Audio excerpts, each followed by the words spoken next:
ഈ വീഡിയോ അല്ലേ നിങ്ങൾ സ്കിപ്പ് ചെയ്യാണ്ട് ഫുള്ളായിട്ട് കേൾക്കണം കേട്ടാ. മതങ്ങൾ കുത്തി നിറച്ച് തല്ലുന്നവരുടെ ഇടയിലേക്ക് നല്ലൊരു വാക്കുകളാണ് ഈ മതപണ്ഡിതന് നമുക്ക് ഹൈന്ദവ സഹോദരങ്ങളുടെ ക്ഷേത്ര പരിപാടികൾ എന്റെ വീടിന്റെ 1/4 കിലോമീറ്റർ അപ്പുറത്തൊരു ക്ഷേത്രമാണ്. 1/4 കിലോമീറ്റർ തൊട്ടപ്പുറത്ത് ക്ഷേത്രം. പണ്ടൊക്കെ നാടകവും ഇതൊക്കെ അന്ന് നമ്മള് ഈ ഫിത്രത്തിന്റെ കാലഘട്ടവും ജഹാലിയത്തിന്റെ കാലഘട്ടവും ഒക്കെ അല്ലേ. അപ്പൊ ഈ നാടകമൊക്കെ കാണാൻ വേണ്ടി പോയിരിക്കും. നമുക്കൊന്നും മനസ്സിലാവൂലെങ്കിലും ഫ്രണ്ടിൽ നമ്മൾ അല്ലാതെ തോന്നിക്കൊണ്ട് അവലോകത്തില് ഫസ്റ്റ് സോഫിൽ നമ്മളുണ്ടാവും. അപ്പൊ ഈ ക്ഷേത്രത്തില് ഏറ്റവും പ്രധാനപ്പെട്ട പരിപാടി എന്ന് പറയുന്നത് ചെണ്ടമേളമല്ല, നാടകമല്ല, മിമിക്സ് അല്ല, അതല്ലെങ്കിൽ കൊടിയിറക്കമല്ല, കൊടിയേറ്റല്ല. അവിടുത്തെ ഏറ്റവും പ്രധാനപ്പെട്ട ഇബാദത്ത് എന്ന് പറഞ്ഞാൽ അവരുടെ ആരാധന അന്നദാനമാണ്. അല്ലേ? അന്നദാനം. ഇഷ്ടംപോലെ കറികളൊക്കെ ഉണ്ടാവും. അന്ന് കഴിക്കാൻ ഞാൻ പോയിട്ടില്ല. അപ്പോ ഈ അന്നദാനത്തില് ഒരു ദിവസം ഞാൻ വീട്ടിലിരിക്കുമ്പോൾ അവര് കളക്ഷന് വരിക, ഓരോ വീടുകളിൽ കയറി വരും. അങ്ങനെ വന്നപ്പോ എന്റെ വീട്ടിന്റെ മുമ്പിലും വന്നു.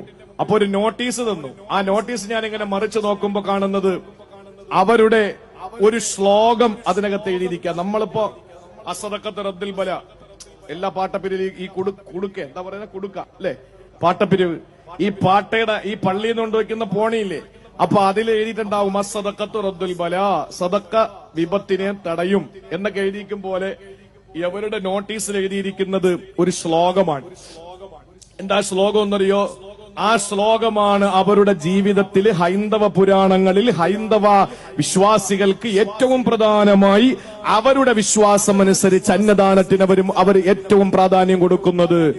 ആ പുരാണത്തിലെ ആ ശ്ലോകം ഇങ്ങനെയാണ്: ഗജതരംഗ സഹസ്രം ഗോകുലം കൊടിദാനം കനകരചിത പാത്രം വേദിനി സാഗരാന്തം ഉദയകുലവിശുദ്ധം കോടികന്യാ പ്രദാനം നെഹി നെഹി ബഹുദാനം അന്നദാന സമാനം. ഇതാണ് ആ ശ്ലോകം. എന്താ ഇതിന്റെ അർത്ഥം എന്നറിയോ?